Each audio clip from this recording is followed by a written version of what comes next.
Dou-te graças, meu Deus, pelos bons propósitos, afetos e inspirações que me comunicaste nesta meditação.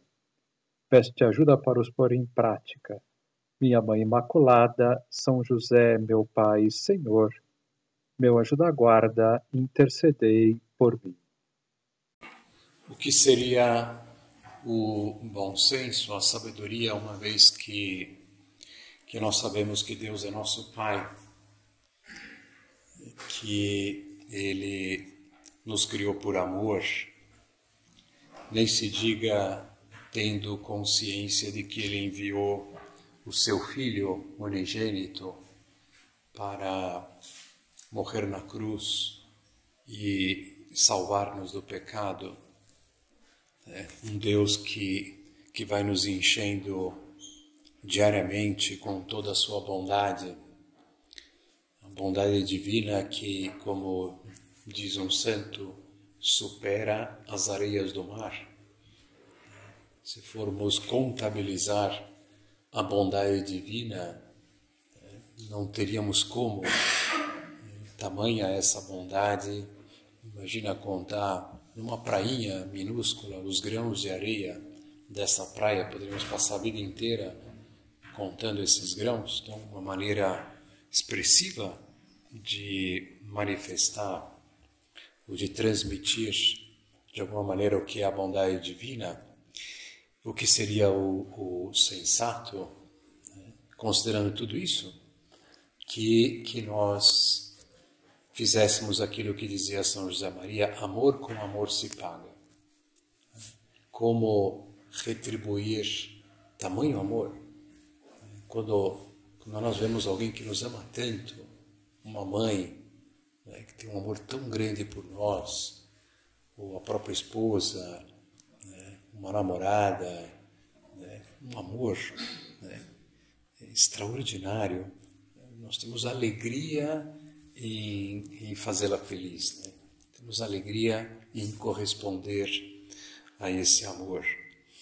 E isso é a busca pela santidade, agradar a Deus e deixar esse Deus, esse Pai orgulhoso de nós, não é? Um filho aqui na Terra já não faz isso diante de um Pai tão bom, que esse Pai sinta orgulho da minha vida, do meu comportamento, das coisas que eu faço, e ainda mais vendo tantas pessoas não correspondendo ao seu amor, tantas pessoas vivendo de costas para Deus, aí que dá mais vontade ainda, de falar assim: Senhor, estou aqui, Senhor, estou aqui, conta comigo, pode deixar, Senhor. Eu vejo tantos filhos teus que não reconhecem tudo o que o Senhor faz por nós, mas o Senhor me deu a graça de eu perceber. Então, Senhor, eu vou ser o melhor filho, E aí então nós vamos lutando para tirar tudo aquilo na nossa vida que desagrada a Deus. Tudo aquilo. Que Deus possa sentir-se feliz com tudo o que nós fazemos e viver para Deus assim. Eu vou passar o dia pendente de Deus em tudo aquilo que eu faço, porque Ele me criou e me colocou esse fim de alcançar o céu. Então todo o sentido da minha vida é Deus, é o meu Pai. E aí nós vamos ver Jesus assim, muito, muito ligado ao Pai. Muito ligado ao Pai. O Pai é tudo para Jesus. Ele sentia necessidade de rezar. Não é interessante isso, que Jesus, sendo Deus, sentia necessidade de rezar, que ele acordava antes de raiar o dia, de madrugada, era o final da tarde, ele se despedia da multidão para subir uma montanha e rezar. Nesse livro do Jean Galot, O Coração de Cristo, primeiro capítulo ele vai dizer que o coração de Cristo era um coração totalmente voltado para o Pai. Tinha uma obsessão, uma santa obsessão, né? O Pai. Né? E a grande alegria de Cristo era pregar o Pai, falar do Pai. Né? Que o Pai é tudo. O Pai é tudo. Que se vocês conhecessem o Pai, né? Vocês encontrariam tudo o que vocês precisam. Tanto assim que quando Jesus, lá na última ceia, vai falar do Pai, e o rosto de Jesus ao falar do Pai nessa hora, a alegria foi tão grande que Filipe não se aguentou e falou para Jesus: Jesus, então mostra-nos o Pai e isto nos basta. O que teria movido Filipe a dizer isso? Como Jesus falou do Pai naquela hora e como falava do Pai. E então ele percebeu, São Filipe, que o Pai é tudo. Então mostra-nos o Pai, isso nos basta. Não somos mais nada. E aí Jesus vai dar aquela resposta: Filipe, há tanto tempo que estás comigo e ainda não sabes que eu e o Pai somos um. Quem me vê, vê o Pai. Mostra-nos o Pai. Então, se você me vê, você já está encontrando tudo. Em mim você já encontra tudo. Eu e o Pai somos um. Então, esse viver para o Pai, desde a hora que eu acordo, em casa, na rua, no trabalho, nos meus afazeres, eu quero agradar o Pai. Quero agradar o Pai. E que queres de mim, Senhor? O que queres que eu faça? E aí nós vamos ganhando a grande força para vencer o pecado. A maior força para vencer o pecado é o amor. Por isso que a Sagrada Escritura diz que, muitas vezes eu li essa frase e não entendia, e aí depois comecei a entender que o amor é mais forte do que a morte. O amor é mais forte do que a morte. O que significa isso? Significa que o amor é mais forte do que aquilo que tudo pode causar a morte. E tudo aquilo que pode causar a morte, o pecado, o desânimo,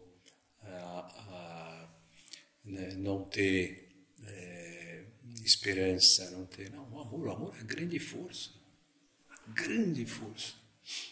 para vencer tudo. Uma pessoa que está apaixonada, ela tem forças que ela não imagina. É a força do amor. A força do amor, então, a busca pela santidade. Né? A santidade dizia também, né, que ela é necessária. Durante muitos anos, sendo do Opus Dei, com essa mensagem de que todos estamos chamados à santidade, então eu fiquei muito com essa ideia, né, de que estamos chamados, então seria bom, né, se nós procurássemos a santidade e tal, até que um dia eu percebi que o céu é o reino das almas santas. Né? Só o santo entra no céu. Então, que a santidade não tem jeito, tem que procurar, tem que ser. Não é uma escolha. A santidade não é uma escolha, é uma necessidade. E se nós não formos santos aqui na terra, nós vamos ter que ser santos no purgatório. Depois nós já vamos falar do purgatório, aí vocês vão ver que não é um bom negócio deixar para o purgatório, né, para ser santo. Uma vez que morremos merecendo o céu, que é melhor morrer sendo santos aqui. Né? E então a santidade é uma necessidade, é o mais urgente, o mais urgente. O que é mais urgente? Não, o mais urgente é a minha promoção, né, na empresa. Não é. Não é o mais urgente. Não, o mais urgente é a aposentadoria. Não é a aposentadoria. O mais urgente não sei, qualquer outra coisa que nós colocamos. Não é mais urgente. O mais urgente é a santidade. E quando morrermos, na idade que for, e a gente sabe que a gente pode morrer a qualquer momento, Deus, Ele deu esse tempo de vida, né, pensando assim, que este tempo era o tempo para o 60. Então, se eu não fui santo no tempo que Deus me deu, é porque eu não correspondi às graças que Ele me deu. Não correspondi generosamente a essas graças. Então a urgência. Não há tempo a perder. Não há tempo a perder. Já. E como que eu me torno santo? Como que nós nos fazemos santos? Né? A santidade primeiro, é obra da graça. É obra da graça. Não é na raça. O santo é na raça. Também. Basta colocar o empenho que eu coloco naquilo que eu mais gosto aqui na Terra. Se eu colocar esse empenho para buscar a santidade, já está bom. Podemos colocar mais ainda, mas é obra da graça. É Deus que nos faz santos. Por isso, um caminho muito importante que muitas pessoas esquecem e não fazem é pedir. Pedir a Deus tudo aquilo que nós precisamos. Senhor, me ajude a arrancar a sensualidade da minha vida. Senhor, por favor, Senhor, misericórdia, Senhor, pelo amor de Deus, Senhor. Sabe esse pedir, mas não só pedir, mas suplicar. Arrancar de Deus milagres. Isso aqui Senhor, eu preciso, Senhor, me ajude a me desprender da minha honra, desprender de mim, do meu orgulho, do meu amor próprio. Senhor, por favor, Senhor, implora e pede, assim como a gente pede por um milagre de alguém que está morrendo. Uma pessoa que nós amamos e está morrendo, vamos pedir um milagre, vamos cair de joelhos lá, vamos chorar por aquilo e tal. Quem pede, recebe, nosso Senhor falou. Quem pede, recebe. Essa mesma Pilar Urbano que eu citava na outra meditação também me tocou muito quando ela falou da santidade, que é barro e graça. Barro e graça. E aí ela vai falar assim, por que os santos conseguiam mais coisas? Porque eles pediam mais. Os santos, eles aprenderam a depenar as arcas de Deus. Arrancar tudo de Deus, inclusive o amor para amá-lo. Senhor, eu não tenho, eu quero te amar, Senhor, me ajude, me dê esse amor. E pede. Nesse sentido, eu lembro de um sacerdote que se ordenou mais velho. Eu o conheci visitando um outro amigo, o padre, e aí estávamos lá conversando e tal, e ele falou que ele, enquanto eu rezava o breviário, né, que é essa oração que todo sacerdote faz diariamente, ele ia pedindo coisas para Deus. E ele falou assim, puxa, olha, Deus está me dando tudo. E aí ele brincava assim, também pudera, né? Ele se ordenou mais velho e tal. Então ele falou, o sacerdote mais velho não é galã, né? Não tem uma oratória, tem voz e taquara rachada. Então o que eu vou fazer? Vou rezar. E aí ele falou, pô, eu estou rezando e Deus está me concedendo graça. Uma atrás de outra. Então é isso. Rezar, rezar, pedir, pedir. E a gente esquece de pedir isso que é o mais importante. Pedir as conversões que nós necessitamos.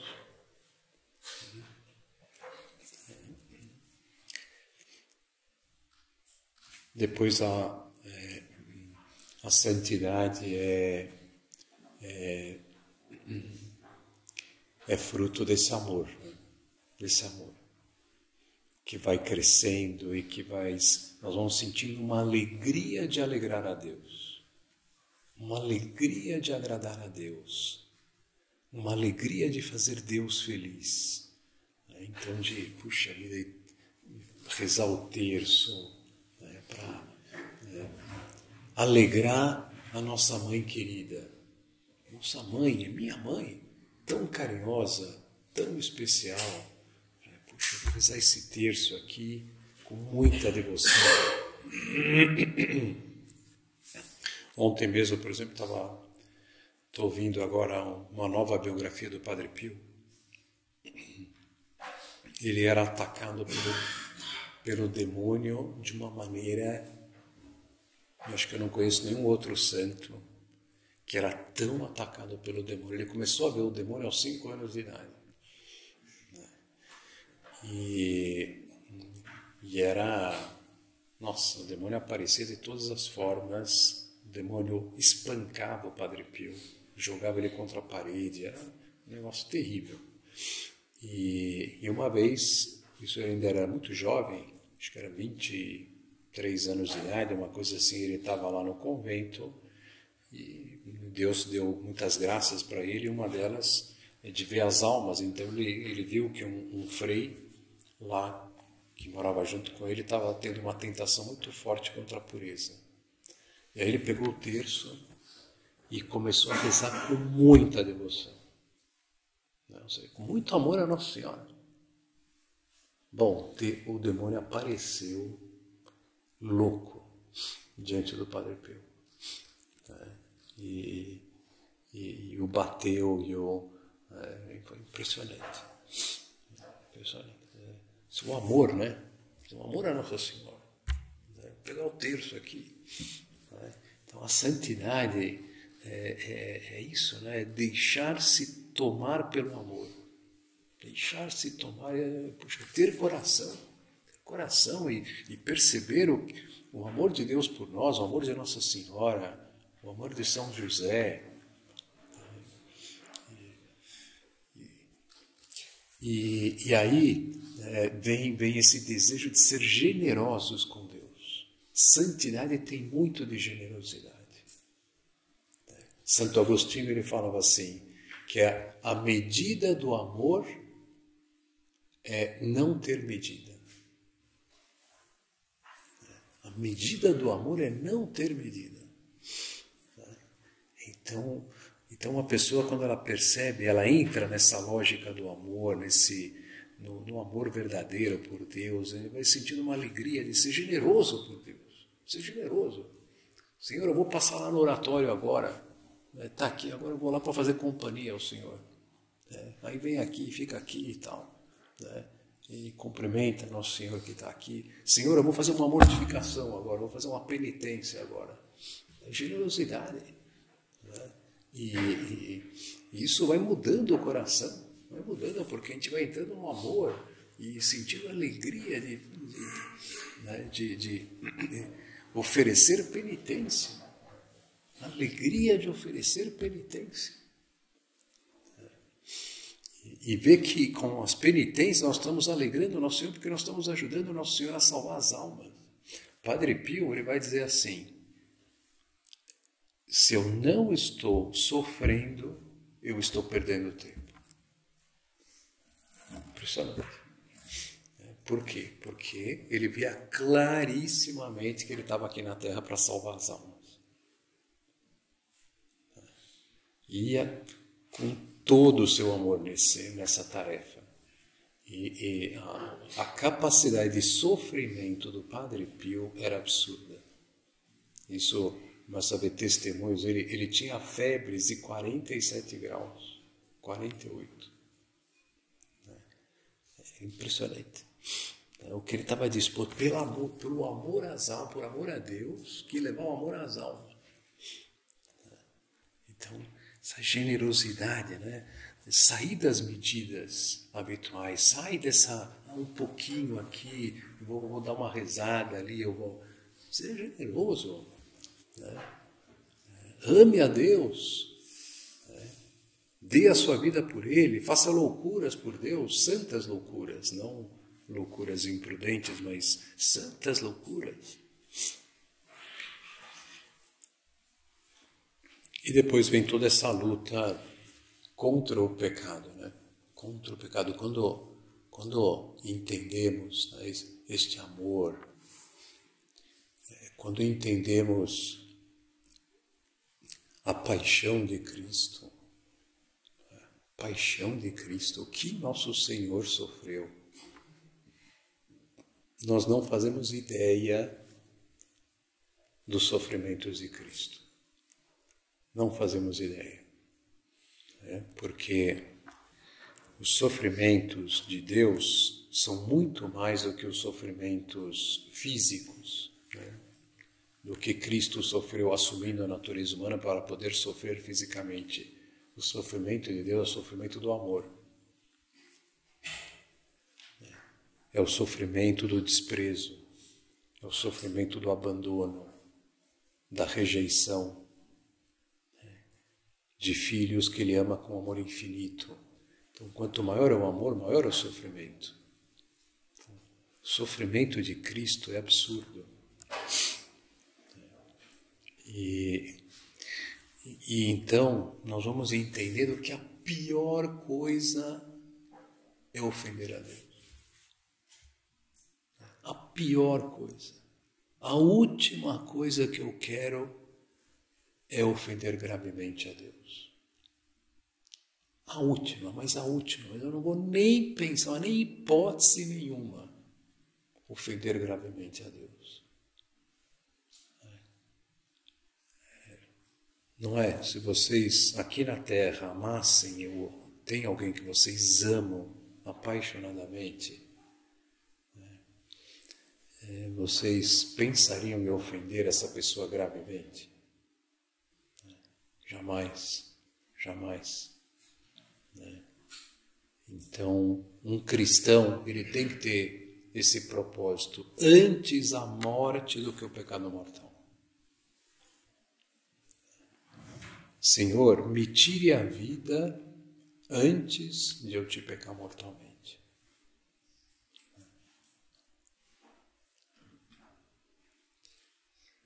São Paulo vai dizer isso, que nós voltamos a crucificar nosso Senhor com o pecado mortal.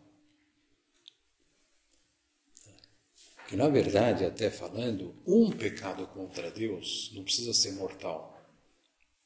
Já não temos mais o que fazer para reparar. Porque a dignidade de Deus é infinita. Então o pecado contra Deus não tem nada que você possa fazer para reparar. Nada. Então, a dívida já é impagável. Qualquer pecado que eu cometa contra Deus. E por pura misericórdia, Ele nos perdoa. Por misericórdia. Por amor. Então, o pecado venial já tem que nos doer também. Muito. São José Maria dizia que o pecado venial são espinhos que cravam na cabeça de Cristo. Não matam, mas dói muito. São espinhos. Santa Catarina, enfim, os santos, né, que receberam espinhos de Deus, colocou um espinho, apenas um espinho, já tinham dores terríveis. Imagina a coroa de espinhos de Cristo, o pecado venial. E o pecado venial, aquele que a gente tem que lutar com mais decisão é o pecado venial deliberado. Ou seja, aquele que eu faço com toda a liberdade. Pecado venial deliberado. Uma preguiça deliberada, uma reação de orgulho deliberada, um xingamento lá, xingar alguém deliberadamente, ferir alguém deliberadamente, enfim, arrancar o pecado venial deliberado. Quais são os pecados que eu tenho caído? Quais são esses pecados? Será que eu vou ganhando o que os santos diziam, horror ao pecado? Horror. Que nós nunca nos acostumemos com o pecado. Nunca. Que sintamos vontade de fazer penitência pelos nossos pecados. E o purgatório, um dos motivos é esse. As penitências que não fizemos pelos nossos pecados. Santa Maria Madalena de Pazzi, ela dizia que um pecado mortal, por exemplo, que eu obtive o perdão, mas eu não fiz penitência por ele, equivale a 7 anos no purgatório. Enfim, uma santa falando. Não sei se... o fato é que, para a gente ver que não é brincadeira, um pecado mortal sem penitência, sem oferecer sacrifícios por ele. Então, vamos tirar esse propósito, lutar contra o pecado, Senhor, por amor. Que não seja, sim, tem o temor do inferno, mas temos que superar esse temor para entrar no amor, porque vai ser também a maior força que nós vamos ter para vencer o pecado, o amor. Esse desejo de ser um bom filho de Deus. Um bom filho. Senhor, conta comigo, Senhor. E começar a ter essa vontade de reparar pelos pecados dos homens. Ganhando essa preocupação. De consolar nosso Senhor. Ser consolo de Deus. Vamos explorar essa ideia em outra ocasião, mas uma ideia muito bonita essa. Ser consolo de Deus. Uma vez um sacerdote me comentou isso, eu nunca mais esqueci. Puxa vida, por ser consolo de Deus. Num mundo tão perdido. Num mundo que ofende tanto ao meu Deus. E aí nós vamos ter dor, também pelos nossos pecados, sentindo essa dor que nossos irmãos cometem, provocam em Deus diariamente. Vamos terminar essa meditação. Vamos pedir a Nossa Senhora, quem que conhece com mais profundidade o mal do pecado, a Virgem Santíssima. Apesar de ela ter nascido sem o pecado original. Mas pela graça que Deus lhe deu, ela penetra profundamente nesse mistério e ela tem essa força contra o demônio poderosíssima. O demônio não tem nada o que fazer com Nosso Senhor. Os santos dizem que os demônios têm pavor de Nossa Senhora. Tem pavor. Verdadeiro pavor. E sabem que é ela que vai esmagar a cabeça de Satanás. Dos demônios. É ela que vai esmagar. Então, como é bom recorrer a ela para vencer o pecado. E quem recorre a Nossa Senhora não cai. Os santos dizem isso. Se nós recorremos a Nossa Senhora, nós não caímos. Então, vamos nos apegando à nossa mãe, tendo esse amor muito grande por ela. Pelo sinal da Santa Cruz, livrai-nos Deus, nosso Senhor, dos nossos inimigos. Em nome do Pai, do Filho e do Espírito Santo. Amém. Meu Senhor e meu Deus, creio firmemente que estás aqui, que me vês, que me ouves. Adoro-te com profunda reverência. Peço-te perdão dos meus pecados e graça para fazer com fruto esse tempo de oração. Minha Mãe Imaculada, São José, meu Pai e Senhor, meu anjo da guarda, intercedei por mim.